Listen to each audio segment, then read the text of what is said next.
Hello दोस्तों, स्वागत है आपके अपने चैनल सिविल साइट विजिट में।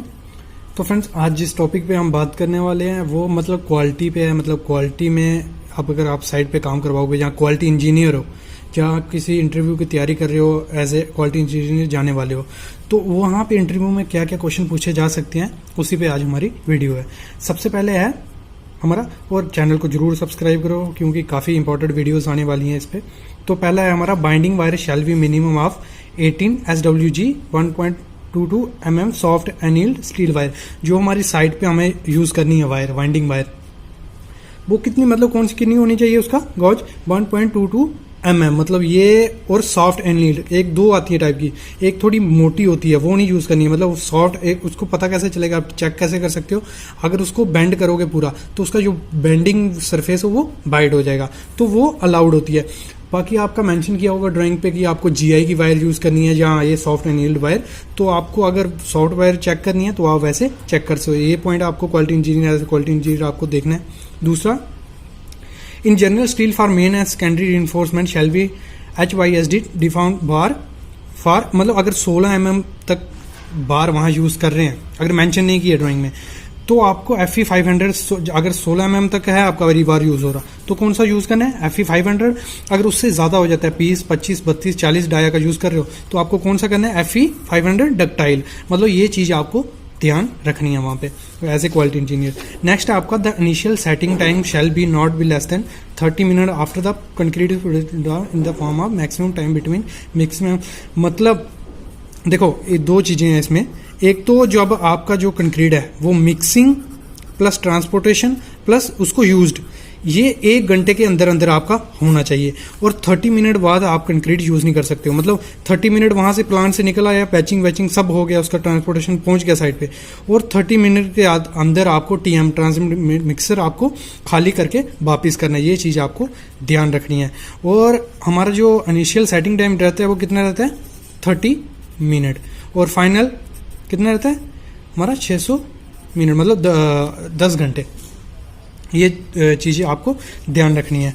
यहाँ भी मैंने लिखा है, initial shall be minimum 1 hour, मतलब जो 1 आवर उसी में आ गया, मतलब उसमें आ गया ट्रांसपोर्टेशन बैचिंग सब मिक्सिंग होके 1 घंटे के अंदर वो कंज्यूम होना चाहिए। और उसका मैक्सिमम सेटिंग टाइम कितना है, 6 आवर, 6 आवर, ठीक है।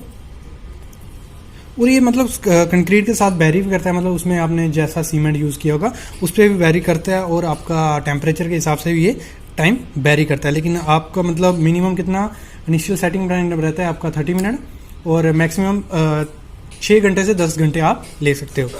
नेक्स्ट है हमारा, the permissible slum should be 75 mm plus minus 25 mm। मतलब जो आपका स्लम टेस्ट करते हो आप उसका कंक्रीट का, तो वो अकॉर्डिंग इंडियन स्टैंडर्ड 119 के हिसाब से कितना होना है, 75 प्लस 25 mm। और पंपेबल माल जो आप उसमें बूम प्लेसर में यूज करोगे वो कितना होना चाहिए आपका, 100 प्लस 25 mm एक्सेप्टेबल है। नेक्स्ट है हमारा,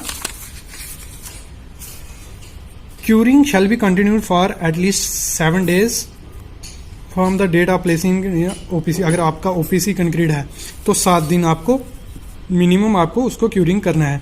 और 10 दिन हो जाएगा अगर टेम्परेचर हमारा ज़्यादा होगा, जहाँ उसमें मिनरल्स एंड एडमिक्सचर होंगे, तो वो 14 दिन करते हैं हम, और बाकी 10 दिन तक का आपको करना है। नेक्स्ट हमारा, ईच लेयर ऑफ कंक्रीटिंग में नॉट बी मोर देन 402, मतलब अगर कोई डेप्थ कंक्रीटिंग कर रहे हो, लॉन्ग वॉल है, तो उसको लेयर में भरना है, तो आपका मिनिमम 400 से 450 mm एक लेयर आ गई, ठीक है। तो उसके बाद आप राउंड घूम सकते हो विद इन 2 आवर, मतलब 2 घंटे के बाद बीच में उसको आपको नेक्स्ट लेयर उसकी डालनी होती है, ठीक है। वैसे तो आपको एक्सेप्टेबल कितना होता है, मतलब 200 से 300 का लेयर आपको, मतलब अगर लेयर में भर रहे हो आप कंक्रीटिंग कर रहे हो तो 200 से 300 का ही लेयर आपको एक बार में डालना होता है। तो नेक्स्ट है हमारा, initial placing temperature of concrete should be manufactured calibrated probe. इसमें मैंने एक वीडियो लाई है, जो मैं टॉपिक बता रहा हूँ इन पे सब पे वीडियो आ चुकी है, ब्रीफली बताया हुआ है, उसमें मैं डिस्क्रिप्शन में लिंक दे दूंगा, वहाँ भी देख सकते हो। बाकी ये मैंने बताया, जो हम थर्मोमीटर यूज़ करते हैं उसकी एक्यूरेसी कितनी होती है, +- 1 डिग्री एक्यूरेसी उसकी होती है, ठीक है। और उसका हमने टेम्परेचर टेस्ट का मतलब कंक्रीट का कब चेक करना होता है, जैसे ही आपका कंक्रीट पहुंचा मतलब विद इन 15 मिनट आपको उसको चेक करना है।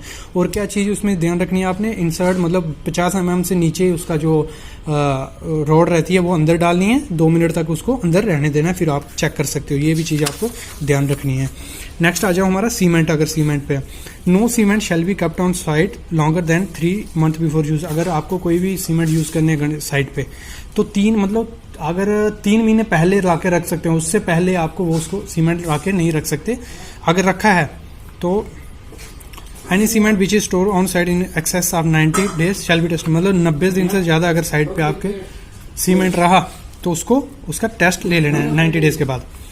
और जो स्टोर टेम्परेचर रहता है मतलब सीमेंट यहाँ स्टोर कर रहे हो मिनिमम मैक्सिमम आपका कितना एक्सेप्टेबल है 40 डिग्री सेल्सियस। 40 डिग्री सेल्सियस के ऊपर आप स्टोर को यूज़ नहीं कर सकते।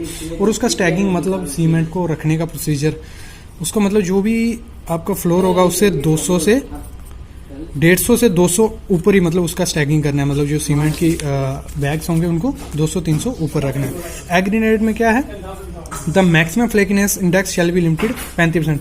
जो मतलब एग्रीनेट का फ्लैकीनेस इंडेक्स रहता है वो मतलब मैक्सिमम कितना होना चाहिए हमारा 35% से ज़्यादा नहीं होना चाहिए। इंटरव्यू में ये क्वेश्चन पूछा जाता है काफ़ी। नेक्स्ट हमारा in general coarse aggregate shall be maximum 20 mm, this में भी increase to 40 mm according structure. मतलब जो जनरल आपको यूज़ करना चाहिए 20 mm। घर का छोटा कंस्ट्रक्शन करोगे कोई भी तो मैक्सिमम कितना करते हो 20 mm। ये इंक्रीज कर सकते हो, ये डिपेंड होता है आपके स्ट्रक्चर पे, कैसा स्ट्रक्चर आपका यूज़ हो रहा है। इन बाई चांस अगर आप 10 mm नॉमिनल साइज अगर एग्रीगेट यूज़ कर रहे हो तो उसमें क्या करना है आपको, जो आपका सीमेंट कंटेंट होगा वो इंक्रीज कर देना है। 40 kg पर m³ आपको इंक्रीज कर लेना है। ये चीज़ आपको ध्यान रखनी है जब भी आप कंक्रीटिंग करवाओ या चेकिंग के दौरान आपको ये चीज़ ध्यान रखनी है। नेक्स्ट है हमारा admixture is added in quantities generally less than और equal to 5% mass of cement. मतलब जो आप एडमिक्सचर उसमें यूज़ करोगे कंक्रीट में वो 5% होना चाहिए। किससे, मतलब जो सीमेंट का बैग अगर 50 kg का सीमेंट का बैग है उसका 5% आपको उसमें यूज़ करना है एडमिक्सचर। अगर 8 to 9 बैग आ रहे हैं तो उनका 5% निकाल देंगे। 8 to 9 इंटू 50 इंटू 5%, जितना आएगा उतना आपको एडमिक्सचर उसमें यूज़ करना है। नेक्स्ट हमारा सुपर प्लास्टिसाइजर्स, मतलब hot weather after trial and approval naphthalene sulphate retarding sulphate. मतलब अगर कोई गर्मी के जैसे समर में हम कंक्रीटिंग कर रहे हैं तो वर्केबिलिटी क्या होती है, उसका वाटर रेशियो कम हो जाता है। तो इसको इंक्रीज करने के लिए हम कौन सा प्लास्टिसाइजर यूज़ करते हैं, सुपर प्लास्टिसाइजर नेप्थलीन सल्फेट। इससे क्या होगा, आप उसकी कंक्रीट की वर्केबिलिटी ज़्यादा हो जाएगी और काम करने लायक हो जाएगा। नेक्स्ट हमारा फाइबर एडिशन, मतलब हम कंक्रीट में फाइबर क्यों ऐड करते हैं, ये तो हमारा रहता है वर्केबिलिटी उसकी इंक्रीज करने के। मतलब अगर बाई चांस वाटर रेशियो ज़्यादा हो गई है तो उसकी वर्केबिलिटी कंक्रीट की काम करने लायक रखने के लिए हम फाइबर यूज़ करते हैं। ये डिपेंड होता है कि काम किस टाइप का है, उसी हिसाब से हम फाइबर यूज़ करते हैं। यहाँ हमने दिया लॉन्ग पॉलिस्टर रिक्रॉन 3S, मतलब कितना यूज़ करना है 12 mm का आपको पॉलिस्टर रिक्रॉन यूज़ करना है। फाइबर कितना 875 ग्राम पर क्यूमिक, ये डिपेंड होता है। मतलब उस पर ये तो मिक्स डिज़ाइन पे भी डिपेंड होता है, लेकिन मिनिमम आपको कितना करना है 875 ग्राम पर क्यूमिक आपको ये करना है। तो ये आज के हमारे 3-4 टॉपिक थे, मतलब जो आपको पता होने चाहिए साइट पे काम करवाने से पहले। तो फ्रेंड्स चैनल को सब्सक्राइब करो। Thank you.